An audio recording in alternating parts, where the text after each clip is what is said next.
કચ્છ ક્ષત્રિય સમાજના પૂર્વ પ્રમુખ જોરાવરસિંહ રાઠોડના પુત્ર ભૂપેન્દ્રસિંહ માંડવી તાલુકાના ફરાદી રતાડિયા વચ્ચેની વહેતી પાપડીમાંથી પસાર થતી વેળાએ તેમની થાર કાર પાણીના પ્રવાહમાં તણાઈ હતી।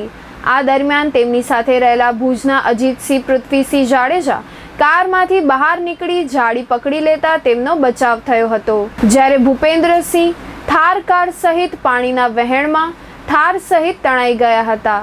ત્યારે ગઈકાલે તેમની થાર કાર મળી આવી હતી, પણ તેમનો પતો ન હતો।